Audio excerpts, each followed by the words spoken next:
겨울에 어떤 놀이를 하셨던 기억이 있습니까?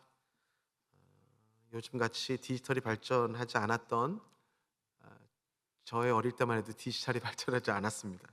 그래서 생각나는 겨울놀이는 쥐불놀이가 기억이 납니다. 깡통을 뚫어서 열심히 돌렸던 쥐불놀이가 기억이 나고요. 또 하나 기억에 남는 건 자주 할 수는 없었지만 가끔 연을 만들어 주시거나 또 문방구에서 연을 구입해서 연을 날리는 놀이를 하곤 했었습니다. 그 높이 나는 연을 한번 상상해 보시기 바랍니다. 연은 바람을 타고 춤추면서 아마 연인에게 마음이 있다면 어떤 마음이 있을까요? 더 멀리, 더 높이 날아가고 싶은 마음이 있을 것입니다. 그런데 그런 마음 속에서 연은 어떤 마음이 하나가 들기 시작할까요? 나를 더 높이, 더 멀리 날아가지 못하게 하는 그 한 가지가 있었는데 그게 바로 무엇입니까? 그를 붙들고 있는 실일 것입니다. 그래서 이 연이 사람의 마음이 있었다면 이 실을 끊고 더 멀리 더 높이 날아가고 싶다라는 마음을 갖지 않을까라는 생각을 해 봅니다. 그것이 바로 또 우리의 마음이 아닐까 싶습니다. 나의 힘으로 조금 더 멀리 조금 더 높이 내가 가고 싶은 곳으로 훨훨 날아갔으면 좋겠다. 그런데 '왜 이 실이 나를 이렇게 붙들고 있나.' 하면서 이 실만 없으면 이 실을 끊고 '나는 더 높이 멀리 날아가고 싶다.' 하면서 또 용기가 있거나 그 마음속에 그 실을 끊고자 행동하는 자는 그 실을 끊고 더 잠시는 멀리 날아갈 수 있겠죠. 그리고 조금 더 멀리 날아갈 수 있겠죠. 그런데 곧 어떻게 되겠습니까? 땅으로 곤두박질 치게 될 것입니다. 우리는 하나님의 손안에 붙들려 있는 인생입니다. 가장 멀리 가장 좋은 곳으로 날아갈 수 있을 때는 바로 하나님의 손에 하나님의 은혜의 밧줄에 우리가 매여 있을 때에 가장 안전하고 가장 멀리 가장 오랫동안 날 수 있는 존재임을 우리 잊지 말아야 합니다. 그런데 오늘 그렇게 이 연과 같이 하나님의 실에서 떠나서 나의 힘으로 더 멀리 날아가려고 하는 민족을 우리에게 보여주고 계십니다. 바로 모압 족속입니다. 이 모압 족속의 상태를 하나님께서 말씀하시는데 어찌하여서 이들이 오늘 우리가 읽은 것처럼 이렇게 하나님 앞에 심판을 당하게 되었고 어찌하여서 이들이 하나님 보시기에 이렇게 악하고 나쁜 백성이 되었는가를 알기 위해서 오늘 본문은 아니지만 바로 어제 본문을 읽어야 할 필요가 있을 것 같아서 11절을 한번 보도록 하겠습니다. 11절에 보니까 이 모압이 젊은 시절부터 평안하였고 포로도 돼본 적이 없다고 합니다. 그것을 어떻게 문학적으로 표현하시냐면 술이 그 찢기 위에 있고 이 그릇에서 저 그릇으로 옮기지 않은 것 같아서 그 맛, 찢기의 맛이 남아있고 그 찢기의 냄새가 변하지 아니한 상태가 되었기 때문에 지금 모압이 하나님 앞에 이렇게 저주를 받고 심판을 받고 있다라고 말씀을 하고 계시는 거죠. 모압에게는 하나님께 주신 지리적인 아주 풍요로움이 있었습니다. 무역이 활발했고요. 왜냐하면 킹스웨이가 왕의 대로가 지나가고 있던 중심에 있었고, 그리고 고산지대에 있었는데 팔레스타인이 건조한 기후이긴 하지만 고산지대에 협곡이 있는 곳이 아니라 또 평야지대에 그들은 위치하고 있었기 때문에 고산지대에 자주 걸리는 구름들로 인하여서 항상 적당한 일조량과 적당한 강수가 확보된 곳이어서 그곳은 다른 곳과 다르게 포도 농사가 굉장히 잘 됐던 것으로 알려져 있습니다. 그리고 초지가 발달하여서 다른 곳에는 양들과 가축들을 풀을 먹이려면 굉장히 애로사항이 많았지만 어디서나 가축을 먹일 수 있는 풀들이 풍성한 곳이었던 거죠. 보세요. 높은 고원에서 자라면서 외세 침략을 한 번도 받지 않아서 포로돼 보지도 않았고 항상 먹을 것과 포도가 항상 충만해서 부유한 족속이었던 그들이 결국에는 하나님 앞에 이렇게 심판을 받게 되어 있습니다. 원래 모압은 아브라함의 사촌이었습니다. 롯이 기억이 나시죠? 아브라함의 사촌의 같은 혈을 맺고 있는 같은 믿음의 족속이었지만 그들이 언젠부터 하나님을 떠나고 하나님을 배반하고 금오스 신을 섬기기 시작하는 그 모습은 그 중심에 바로 무엇이 있었냐면 그들의 부요함과 안락함에 있었다라고 말씀을 하고 계십니다. 그 안락함과 그 부요함 그리고 한 번도 그 안에 있는 찌꺼기를 비워내지 않은 내 안의 욕심과 이 땅의 자랑과 행복만으로도 내가 잘 살 수 있다는 하나님이 아닌 교만의 찌꺼기가 가득했던 그 결과물들이 바로 하나님이 심판하시는 교만으로 드러났다고 말씀하시는 것이죠. 오늘 26절, 29절, 42절에 보면 그 부요함 속에서 나온 죄의 결과물, 그 교만을 하나님께서는 적나라하게 계속해서 말씀하고 계십니다. 오늘 본문의 26절에 보면 그가 여호와에 대하여 교만하였다. 29절에 보아도 그의 교만을 들었는데 그 교만이 어떤 교만? 심한 교만. 그 교만을 또 하나님께서 분석하시기를 자고하고 오만하고 자랑하고 그 마음에 거만이 있는 교만. 42절에 보니까 자만으로 멸망하였다라고 말씀을 하고 계십니다. 서두에 제가 연에 대하여 여러분들에게 말씀하셨듯이 하나님이 아닌 이 땅의 것으로 나의 행복을 꾸리고 하나님의 보호하심과 하나님이 함께 하심이 아닌 이 땅의 정욕에 사로잡혀서 나의 육신의 행복을 위하여 움켜쥐고 그것을 비워내지 않는 그 인생은 결국엔 그 안에서 나오는 것은 하나님이 아닌 내 힘과 세상 힘으로 살아가려고 하는 교만이 죄의 결과물로 나오게 된다는 것을 오늘 우리에게 말씀하고 계십니다. 모압은 그 찢기 위에 있는 술과 같아서 그 찢기를 걷어내고 깨끗한 술로 이 그릇에서 저 그릇으로 옮겼어야만 합니다. 그러지 않으면 그 찌꺼기는 그 안에 남아서 우리가 하나님이 주신 아주 아름다운 술이었던 극상품의 포도주를 다 상하게 만들기 때문에 그렇습니다. 실제로 와인이 숙성되는 과정에서 가장 위험한 것이 바로 무엇이냐면 내부에서 일어나는 침전물이라고 합니다. 맑은 포도주를 얻기 위해서 이 그릇에서 저 그릇으로 옮기는 그 레킹이라고 하는데 그 과정의 흔들림 그리고 옮겨지는 과정이 반드시 필요하다고 합니다. 실제로 그때 고대 근동에 포도주를 그렇게 해서 분리하는 용기가 있었다고 해서 한번 찾아보았는데요. 이런 항아리가 있었다고 합니다. 이렇게 항아리에 있는 술을 찌꺼기를 걸러서 다른 그릇으로 옮겨서 깨끗한 포도주만을 담아내는 과정을 몇 번을 걸쳐서 반드시 해야만 한답니다. 그것은 지금 만들어지는 포도주도 같은 과정이 꼭 필요하다고 합니다. 만약에 그것을 하지 않으면 부패를 하는데 황화수소가 발생하여서 와인에서 썩은 달걀 냄새 또 내지는 하수구 냄새가 난다고 합니다. 교만은 감지하기가 굉장히 어려운 죄입니다. 왜 그렇습니까? 눈에 보이는 다른 죄는 그것이 죄인인 것이 분명히 드러나는데 교만은 자신이 의롭다고 만들기 때문에 그 교만은 죄로 드러나는 것이 쉽지가 않습니다. 마치 뱀이 ጧ리를 틀고 있는 것처럼 우리 영혼의 가장 깊은 곳, 우리의 마음의 가장 깊은 곳에 은밀하게 숨어서 결국엔 하나님 없이도 내가 잘 살 수 있다는 아담이 지었던 죄, 예수님을 십자가에 못 박았던 그 죄가 발현되게 하는 죄에 아주 큰 영향력을 미치는 뿌리라고 할 수 있습니다. 모압은 그 교만함의 죄를 분리하여서 하나님이 기뻐하시는 곳으로 마음을 옮겨내는 과정을 거부했습니다. 나는 안전하다, 나는 평안하다, 그곳에서 거하는 것에 취하여서 그곳에 있기를 늘 바랬습니다. 지금 미국이라는 나라에 살고 있고 미국에서도 한밤중에 산책을 할 수 있고 새벽에 산책할 수 있는 이 얼바인이라는 곳에 살아가는 우리는 어떻습니까?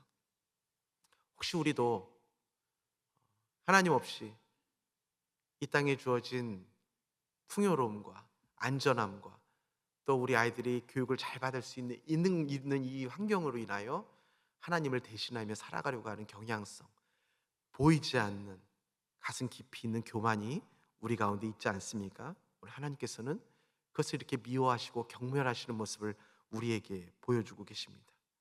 더 나아가 이 교만이 자신 안에서는 의로움으로 드러나는데 그 의로움이 어떻게 드러나냐면 나는 저 사람보다 낫고 저 사람은 나보다 못하다라는 다른 사람을 향한 경멸로 나오는 것을 보게 됩니다. 오늘 본문 27절을 보면 이렇게 모압이 이야기를 합니다. 내가 이스라엘을 조롱하지 아니하였느냐. 이스라엘을 조롱했답니다. 어떻게 되어 있는 이스라엘 조롱했냐면 이스라엘이 도둑 가운데서 발견되었을 때 지금 이스라엘은 망해가고 있습니다. 하나님의 심판이죠. 바벨론을 통하여서 이스라엘은 계속해서 조금씩 조금씩 고난을 당하고 있습니다. 그를 보면서 모압이 어떤 행동을 취했다고요? 머리를 흔들며 저래서 안 되는 거야. 쟤는 참 우둔해. 왜 저렇게 사는지 이해가 안 돼. 저것밖에 안 돼? 이럴 땐 이렇게 하면 되는 거 아니야? 우리처럼 이렇게 했으면 될 텐데 왜 저렇게밖에 못 살아 하며 지금 고난당하는 이스라엘 향하여 조롱하고 머리를 흔들고 혀를 차고 있는 모습이 바로 모압의 모습이다 라고 이야기를 하고 있습니다. 여러분, 모압이 이스라엘을 몰락을 지금 비웃고 있는 것은 단지 이스라엘이라는 나라를 비웃는 것이 아닙니다. 그것은 이스라엘을 지금 택하시고 이스라엘을 징계하고 계시는 하나님의 섭리와 통치를 비웃고 있다는 것을 알고 계십니까? 우리가 실패한 누군가, 또 고난을 당하고 있는 누군가, 미끄러진 누군가를 비웃을 때 한 가지 잊지 말아야 할 것이 있습니다. 그 사람을 만드시고 그 사람을 주관하고 계시는 하나님이 그 일을 주관하고 계시다는 것입니다. 그 사람의 넘어짐을 비웃는 것은 그 사람의 넘어짐을 통하여 일하고 계시는 하나님을 비웃는 것입니다. 그 사람의 고난을 비웃는 것은 그 사람의 고난을 통하여 이루어가고 계시는 하나님의 역사를 비웃는 것입니다.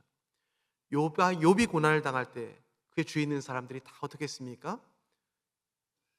욥을 비난했죠. 욥을 조롱했죠. 그런데 그들이 욥을 조롱할 때에 하나님이 욥을 통하여 일하고 계시는 하나님의 섭리를 조롱하고 있었음을 우리는 알아야 합니다. 그래서 쉽게 사람의 넘어짐과 우둔함과 내가 보기에 부족함을 비웃지 마십시오. 하나님은 지금 그것을 사용하여 하나님의 뜻을 이루어가고 계시기 때문에 그렇습니다. 그것을 비웃는 것은 하나님을 비웃는 것이요 하나님을 무시하는 행위가 되기 때문에 그렇습니다. 잠언 17장에 보면 이런 말씀이 있습니다. 가난한 자를 조롱하는 것은 그를 지으신 주를 멸시하는 자요 사람의 재앙을 기뻐하는 자는 형별을 원하지 못한다고 하셨습니다. 예수님께서도 이와 같이 다른 사람을 자신과 비교하여 낮게 보는 자들을 경멸하셨습니다. 누가복음을 보면 바리새인들은 서서 따로 기도하면서 자기는 다른 사람들과 같지 않다. 나는 금식하고 나는 11조를 드리고 있다 라고 말씀하시는데 14절에 예수님께서 그들을 향하여 이렇게 말씀하십니다. 이에 저 바리새인이 아니고 이 사람이 의롭다 하심을 받고 그의 집으로 내려가느니라. 무릇 자기를 높이는 자는 낮아지고 자기를 낮추는 자는 높아지리라고 하셨습니다. 11조 잘하고 우리가 경건하고 우리가 하나님 앞에 죄를 안 짓는 것 하나님이 알아주시는 것이 상급입니다.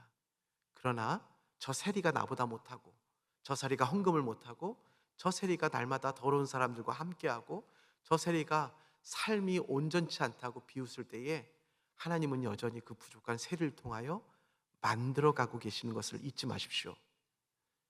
그리하여서 저 사람이 넘어지고 죄를 지었을 때는 어떠한 마음이 들어야 합니까? 저 사람이 죄를 지은 걸 통하여 아파하시는 하나님의 마음이 느껴져야 합니다. 저 사람이 기뻐하고 잘된 것을 인하여 저 사람을 기뻐하는 것이 아니라 저 사람을 통해 영광 받으실 하나님을 기뻐하는 것이 우리가 다른 사람을 보는 하나님의 올바른 관점인 줄 믿습니다. 그래야 사람에게 넘어지지 않지 않겠습니까? 그래야 사람에게 속지 않지 않겠습니까?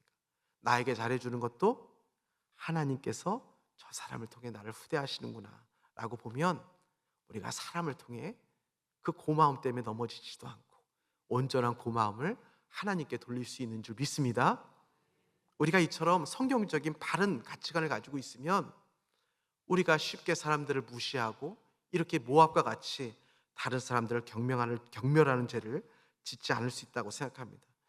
사람은 대부분 다 태어나면서 주어지는 것이 인생의 대부분을 차지하고 있습니다.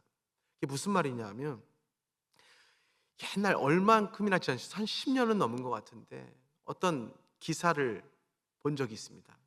그래서 어떤 인터뷰어가 인터뷰이를 인터뷰했는데 그 인터뷰이는 미국에서 굉장히 성공한 사업가였던 것 같습니다. 그 사람에게 이렇게 얘기를 했죠. 당신은 어떻게 해서 이렇게 훌륭한 사업가가 되어서 성공을 하셨습니까? 라고 물었는데 그 인터뷰인 사업가가 이렇게 얘기를 했어요. 뭐라고 얘기했냐면 제가 만약에 이 미국에서 태어나지 아니하였고 소말리아에서 태어났다면 제가 이런 사업가가 될 수 있었겠습니까? 전 아마 그곳에서 깡통을 차고 다니며 구걸을 하는 사람이 있지 않았겠습니까? 라는 대답을 하는 것을 보게 되었습니다. 여러분, 내가 자랑할 수 없는 이유가 무엇입니까? 내가 자고할 수 없는 이유가 무엇입니까? 하나님께서 우리를 택해 주셨기 때문에 그렇습니다. 하나님께서 나 같은 사람을 건져 주셨기 때문에 살아가는 것입니다. 그렇기 때문에 우리가 자만할 수가 없고 자고할 수가 없습니다. 근데 이 말을 전하는 제가 참 회개가 많이 됩니다. 저 와이프가 항상 저에게 하는 말이 뭘까요? 당신은 교만한 게 문제야. 당신은 교만한 게 문제야. 이 설교를 준비하면서 제가 얼마나 이 설교가 이렇게 마음에 와닿았는지 몰라요. 쉽더라고요, 말씀 준비하는 게. 왜냐하면 제 얘기니까. 제 와이프한테 항상 듣는 게 당신은 교만해. 당신은 교만해. 그래서 이 말씀을 들으면서 저도 다시 한번 회개합니다. 왜 저는 가진 것도 쥐뿔도 없는데 교만할까요? 잘생긴 것도 없고. 그냥 교만합니다. 그래서 아내가 저를 제안하는데 항상 저보고 교만하다고 해요. 그래서 다시 한번 생각을 하게 되죠. 아, 교만할 게 뭐가 있을까? 내가 북한에서 태어났다면, 내가 저 소말리아에서 태어났다면 지금 내가 요곳이지만 이것도 누리지 못하고 살아갔을 존재인데, 그쵸? 교만할 이유가 없는 거예요. 그 교만하다는 건 내가 어떤 사람인 줄 모르는 거예요. 하나님이 이곳에서 태어나게 하셨고, 하나님이 이런 부모를 만나게 하셨고, 어떤 사람은 태어나자마자 알코올 중독 부모 밑에서 태어났다고 생각을 해보세요. 그 사람이 올바른 생각을 할 수 있을까요? 자신의 힘으로 좋은 말을 할 수 있을까요? 덕이 되는 말을 하면서 살아갈 수 있을까요? 아니죠. 하나님께서 그 사람을 통해서 이루어가고 계시는 역사가 있으십니다. 그 사람이 미끄러지거든 하나님이 아파하시는 아파하심을 느끼십시오. 그리고 그를 위해 기도하십시오. 그 사람이 혹시 잘 되거든 그 사람을 통해 영광 받으실 하나님을 보며 하나님께 감사하는 우리가 되었으면 좋겠습니다. 이렇게 교만한 자, 이렇게 교만한 모압을 하나님께서 다루어 가시는데 하나님께서 그 처방을 내리십니다. 38절을 볼까요? 38절에 하나님의 처방은 바로 무엇이냐면 그릇을 깨뜨리심이십니다. 극단적이죠. 교만을 깨뜨릴 수 있는 유일한 길이 바로 뭐라고 말씀하시냐면 고쳐서 쓸 수 없다는 거예요. 깨뜨리신다는 겁니다. 깨뜨려야만 그 교만이 없앨 수 있는 유일한 처방이라고 말씀하시는 거죠. 여기서 말씀하시고 있는 마음에 들지 않는 그릇이라는 말, 그래서 히브리어로 헤페츠라는 그 말의 어원은 단순히 기능적인 쓸모를 넘어서는 단어입니다. 어떤 의미를 담고 있냐면 기쁨, 즐거움, 소원, 애정 등이 담겨 있는 단어이죠. 그래서 이 말씀은 하나님이 모압을 보실 때 이제 너는 기능적으로 쓸모가 없어서 깨뜨릴 거야 하는 기능적인 말씀을 하시는 것이 아니라 나는 너에게서 이제 더 이상 아무런 기쁨도 느낄 수 없다는 관계의 단절을 말씀하시는 것입니다. 더 슬프죠. 하나님께서 쓸모가 없어서 폐기하시는 것이 아니라 너에게서는 아무런 기쁨을 내가 느낄 수 없다 라고 하시며 하나님과의 마음에 하나님과의 관계에 단절을 선포하시는 이 말씀, 교만이 바로 하나님에게 이러한 관계를 가져다 준다라는 것을 우리에게 말씀하고 계시는 것입니다. 모압도 언젠가 하나님의 피조물로서 하나님의 존재의 기쁨이었을 때가 있었습니다. 그러나 교만과 그모스를 섬기는 우상이 가득 찾아 하나님이 그를 보시던 즐거움이 그에게서 사라져 버린 것입니다. 여러분, 우리의 기능은 때로는 좋을 때도 있고 안 좋을 때도 있을 것입니다. 여러분들이 하는 사업, 또 건강, 또 내가 행하던 프로젝트들, 관계들, 그런 것들이 때로는 잘 되지 않을 수도 있겠죠. 그것들이 내가 원하는 대로 되지 않아서 내 마음이 아플 수도 있을 거예요. 그러나 하나님께서는 그 어떠한 환경과 상황 속에서 우리를 바라보시는 것이 아니라 그 안에서도 하나님이 함께 계시는 그 거하시는 즐거움을 누리시기를 원하신다는 것을 잊지 마시기 바랍니다. 그 안에도 하나님이 함께 하시면 하나님이 그곳에서 우리 가운데 깨뜨리심이 아니라 하나님이 안아주심과 회복하심과 온전하게 하심을 경험할 수 있음을 우리는 알아야 합니다. 우리 인생의 목표는 성공이 아니라 하나님이 우리 인생을 보시고 기뻐하시는 삶이 되어야 하는 줄 믿습니다. 하나님이 우리를 깨뜨리지 않으셨으면 좋겠습니다. 하나님이 우리를 보시고 즐거움이 사라지지 않으셨으면 좋겠습니다. 항상 우리를 보시며 기뻐하셨으면 좋겠습니다. 이렇게 하나님의 관계의 단절, 하나님께서 더 이상 그들을 깨뜨릴 수밖에 없었다고 하셨던 그 하나님께서 마지막 절에 이런 말씀을 하십니다. 47절을 보겠습니다. 그러나 내가 마지막 날에 모압의 포로를 돌려보내리라. 여호와의 말씀이니라. 하나님이 왜 갑자기 마음이 변하십니까? 뜬금없으십니다. 이유도 없습니다. 실컷 내가 너희를 깨뜨리시고 내가 너희들은 더 이상 보고 싶지 않고 너희는 망할 것이다 라고 말씀해 주셔놓고서 마지막 절에 하나님께서 이렇게 말씀하십니다. 그러나 마지막 날에는 너희들의 포로를 돌려보내고 내가 회복할 것이다 라고 말씀을 하십니다. 신명기 23장에서 보면 암몬 사람과 모압 사람은 여호와의 총회에 들어오지 못할 것이라고 하나님께서 선언하셨습니다. 이러한 자들입니다. 이 사람들은 더 이상 하나님의 총회에 들어올 수 없는, 하나님과의 관계가 완전히 단절된 민족이요, 그러한 사람들입니다. 그런데 하나님께서 다시 모압의 포로를 돌려보내시겠다는 회복을 선포해 주십니다. 모압은 여전히 자신들이 토한 것 위에 뒹구는 자들입니다. 이러한 자들은 어떠한 자들입니까? 더 이상 선택지가 없는 자들입니다. 그런데 하나님의 사랑이 바로 조건 없는 선택이자 불가항력적인 은혜인 것을 우리에게 말씀하고 계시는 것이죠.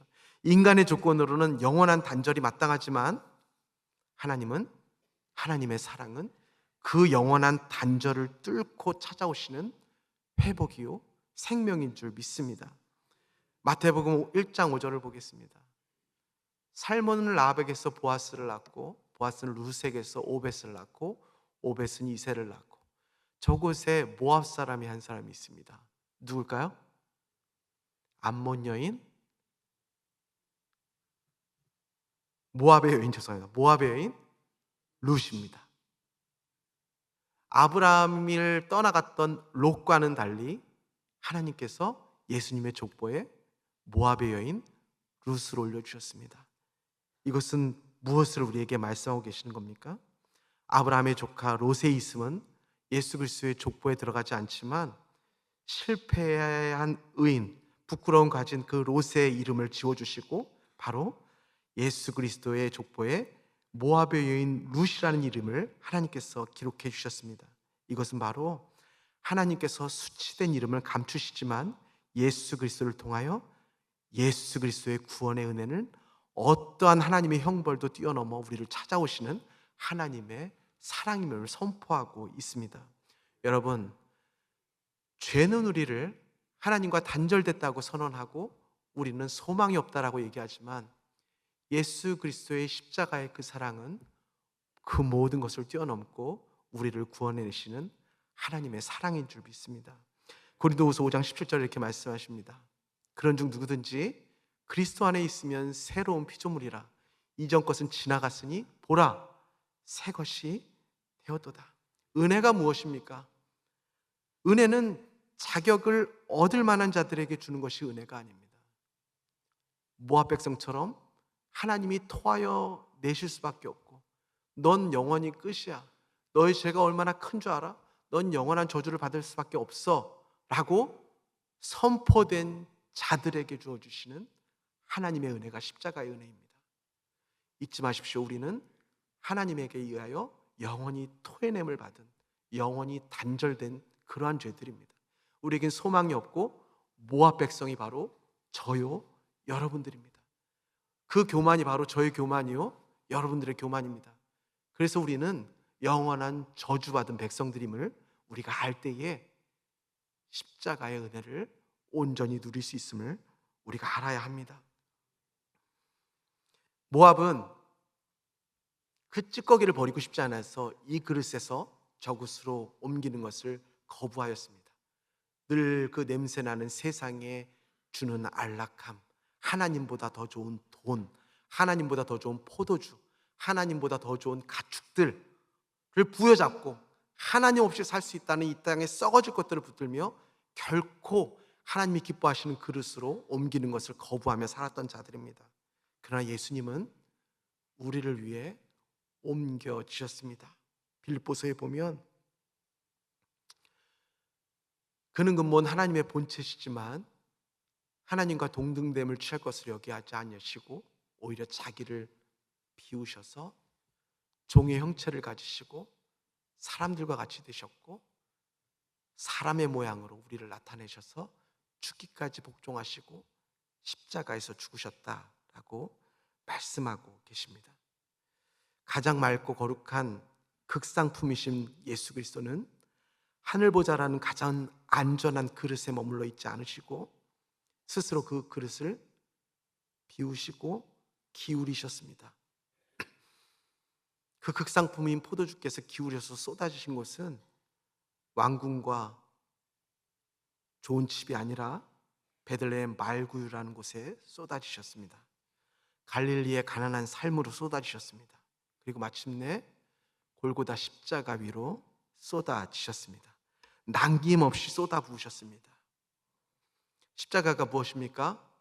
우리가 마셔야 할 그 찌꺼기, 심판, 그것을 예수님이 다 들이키신 사건 아닙니까? 그 찌꺼기를 들이키시고 그분이 흘리신 맑은 보혈, 생명의 보혈을 우리에게 허락한 것이 바로 예수 그리스도의 십자가의 사건이 아닙니까? 예수님께서 그 거룩한 교환을 해주셨기 때문에 우리가 오늘 이렇게 살아가는 것 아니겠습니까? 오늘 우리는 교회 일꾼을 뽑고 있습니다. 오늘 총회가 교회 일꾼을 뽑게 될 것입니다. 오늘 이 말씀은 특별히 오늘 선출되시는 교회 일꾼들에게 주시는 말씀이라고 생각합니다. 교만하지 마십시오. 제발 교만하지 마십시오. 교만하면 하나님께서 싫어하십니다. 그러나 늘 마음 가운데 이 그릇에서 저 그릇으로 옮기는 내 마음을 비워내고 늘 은혜의 그릇으로 내 마음을 옮기는 자들에게는 하나님께서 그들을 통해 교회의 교회됨과 하나님 나라의 부흥을 보게 하실 것입니다. 제발 부디 그 마음의 교만의 찌꺼기를 통해서 교회의 찢어짐과 상처에 쓰여지는 그런 불행이 없기를 축원드리고 롯과 같이 소돔 속에 소속되어 있는 성도들을 룻이 되어서 은혜의 사람으로 세우는 새 포도주, 새 부대에 담기는 귀한 그릇들 되시기를 주님의 이름으로 축원드립니다.